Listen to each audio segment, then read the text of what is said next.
It gives me great pleasure to welcome you all to this inaugural session of the 31st edition of Biannual Members Conference of IAPRI 2023, hosted by the SIS School of Packaging. In the 52nd year of the institutional journey of this international association, this conference comes to India for the first time. There is a greater pleasure in welcoming all of you to India. At this juncture, India itself is in the cusp of a transformational change that will take it several notches higher from being the voice of developing economies to be one of the foremost voices of the world itself.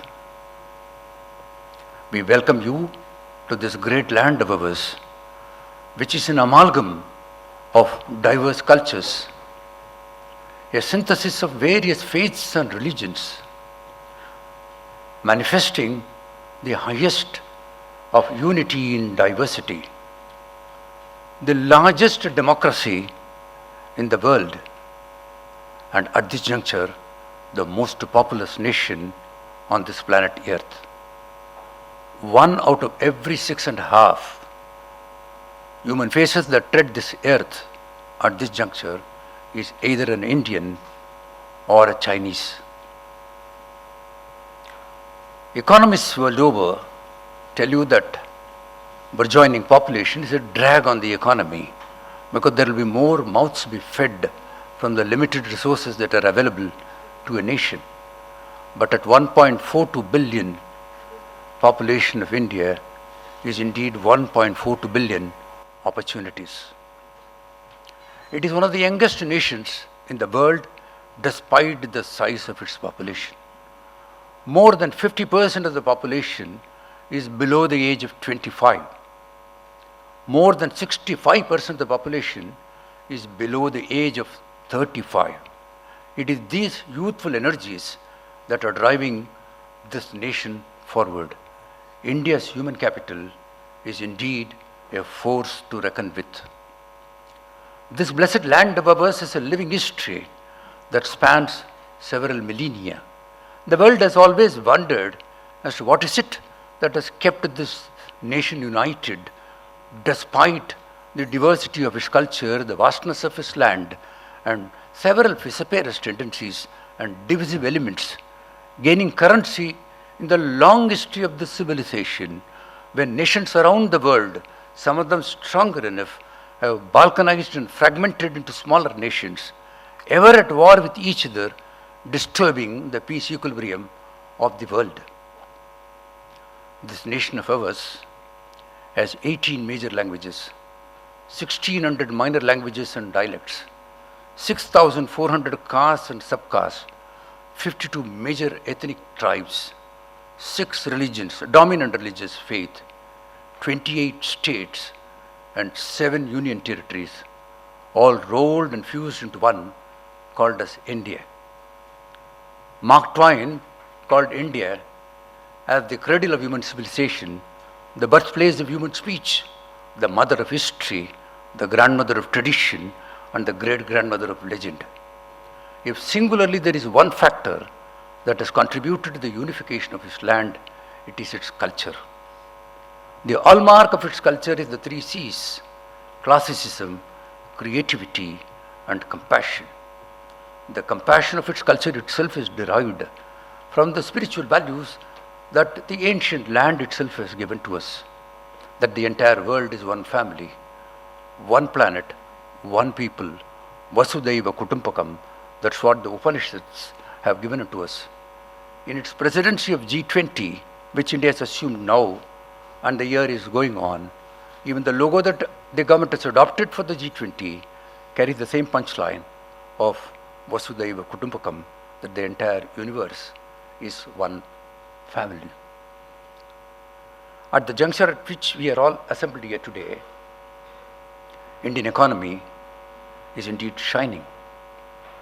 Countries across the globe are struggling to grapple with major issues in the economy and contraction in the GDP.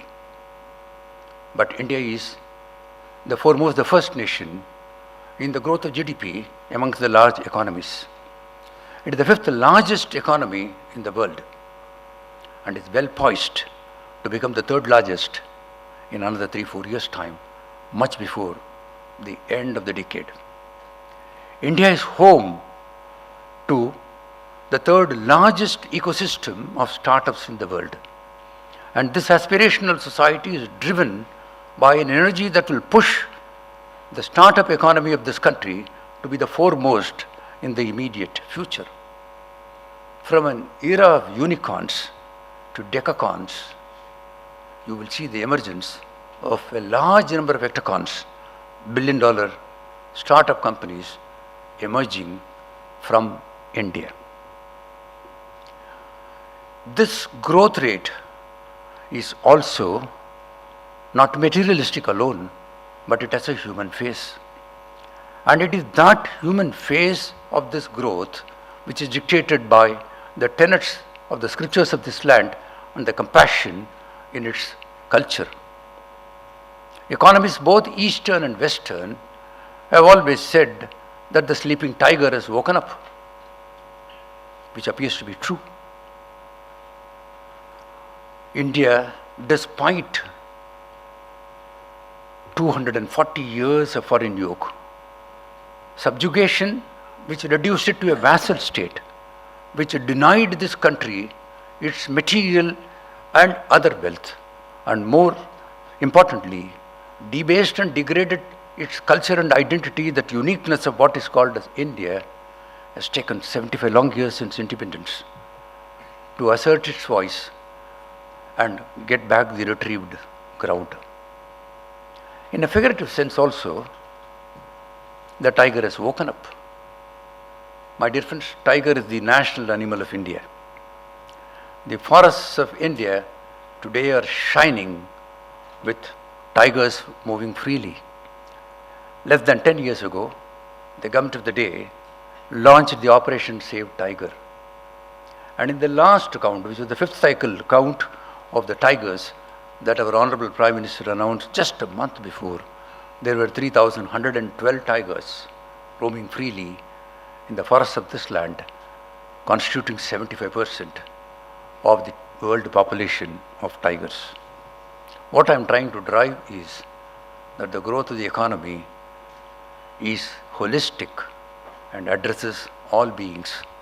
The ecosystem is just not limited to human beings, but to every living organism in the world. The best of India's compassion came to light at the peak of the pandemic. As the vaccine capital of the world, India ramped up production in unprecedented levels in record time to meet the growing demands of the vaccine across the globe.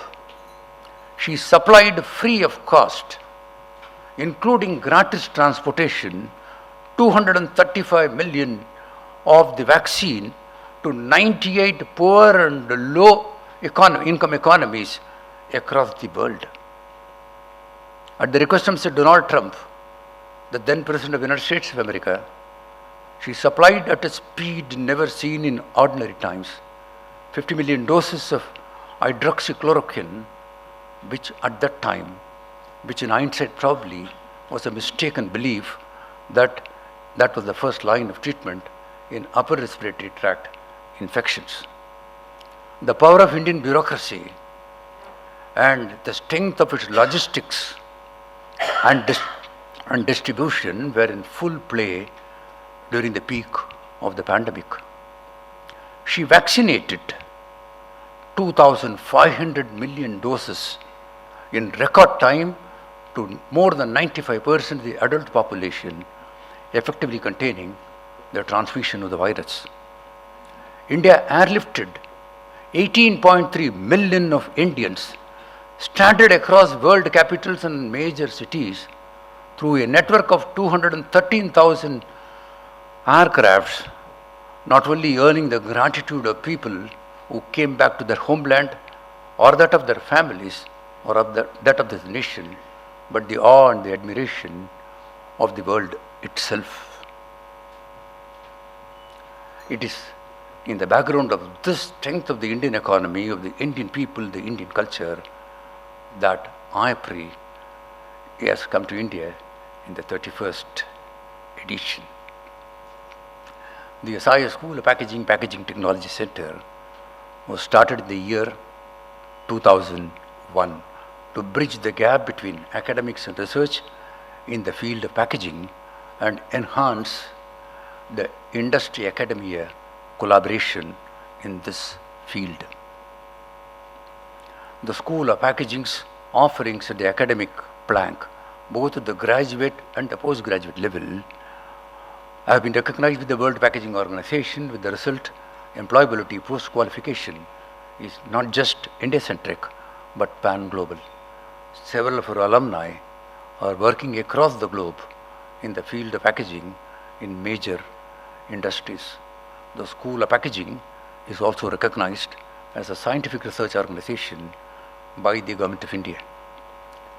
The SIS SOP Star Awards that is instituted by the school and which is now in its 7th edition has attracted all small, medium and large packaging industries and converters to showcase their innovation and research in packaging. The essence of the parameters of the assessment have been on the choice of material, the eco-sustainability of the material itself, the preservation of the product across the supply chain, the ease of transportability of the product through the containers through which they are being transported, the life cycle enhancement, cost containment, shifting the product through change in the consumer behavior as would move it from the shelf to the basket, and more importantly, emerging as the darling of the consumer. This is a significant step to harness the potential in research and innovation in the Indian packaging industry. The corona pandemic put paid to human efforts during the 2 years of its turbulence, which was at its peak. World economies contracted and the ugly head of poverty raised its head across the landscape of nations in the 7 continents. Packaging industry was no exception. The global packaging industry suffered during this period, but it rebounded back with such speed that by the turn of 2021, it achieved the historic milestone of $1 trillion sales globally for the packaging industry. The global packaging industry is expected to grow at a CAGR, compounded annual growth rate, of 3.92% over the period of 2022 to 2027. The story of Indian packaging industry is no different. It is expected to grow at an astounding CAGR of 26.7% over the same period. But then this has to be interpreted and understood in the context of very low contribution of Indian packaging to the global sales. But then various policies of the Government of India in recent times, particularly the self-reliance projects, have had a profound impact on the Indian packaging industry, which has now emerged as the 5th largest sectoral economy in this country, and it would not be ere long, much before the end of this decade, that India would contribute substantially to the global packaging order. It is packaging that distinguishes the product from competition. I don't want to carry coal to Newcastle as to what packaging can do, but to to the invitees, other than the packaging specialists over here, a word or two as to what packaging can do is relevant and not out of place. It distinguishes the product from the competition, and as I said, it also dictates the consumer behavior in relation to the ultimate realization from the point of manufacture to the consumption by the persons for whom it is targeted to be used. Packaging typically constitutes less than 10% of the carbon footprint of a product, and the bulk of the footprint, of course, comes from the main product. But even then, there is sufficient scope which is available through research and innovation to reduce the carbon footprint so that the emission of carbon dioxide or methane or other obnoxious gases into the system as would completely alter the climate and impact every being on this earth can be achieved. The global packaging industry has traditionally depended upon nature and its resources for packaging. From times immemorial, paper has been the mainstay of packaging. Papyrus or bamboo, which is the source from where paper came, over the years when the demand for packaging expanded substantially, human greed went beyond its need and there was an unwanted destruction of nature to have continued supply of paper. There is need for alternative packaging materials that shall ensure a balance between the ecology and the economy. It is at this crucial juncture that IAPRI is meeting.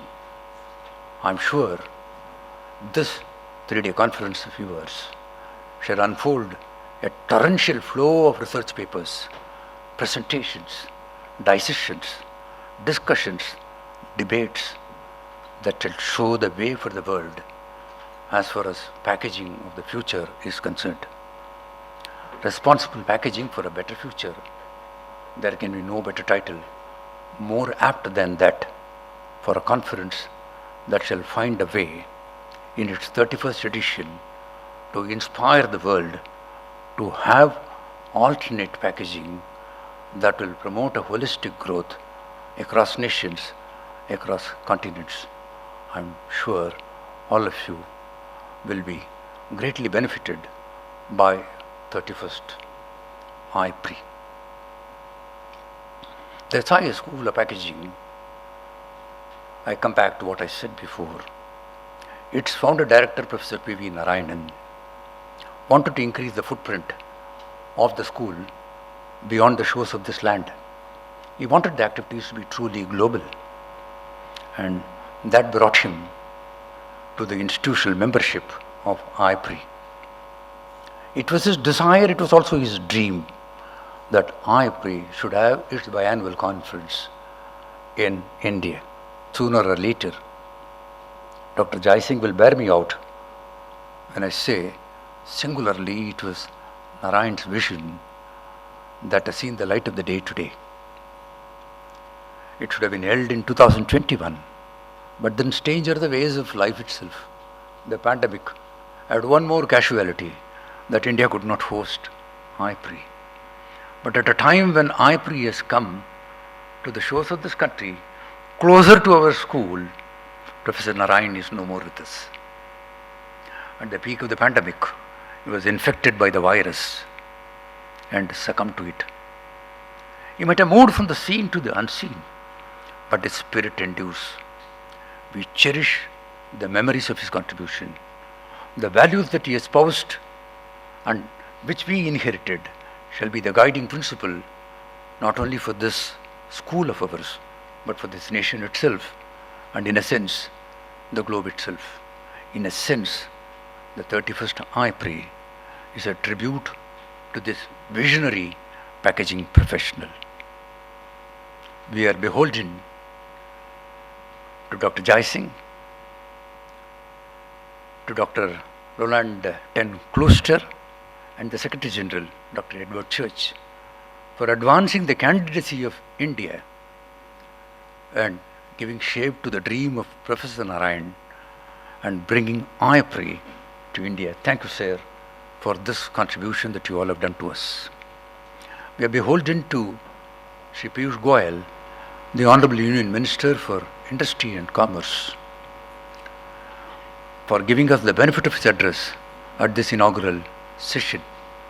He has been present here today, physically to be with you all, to share his thoughts on the India resurgence story, and particularly in the field of packaging and commerce.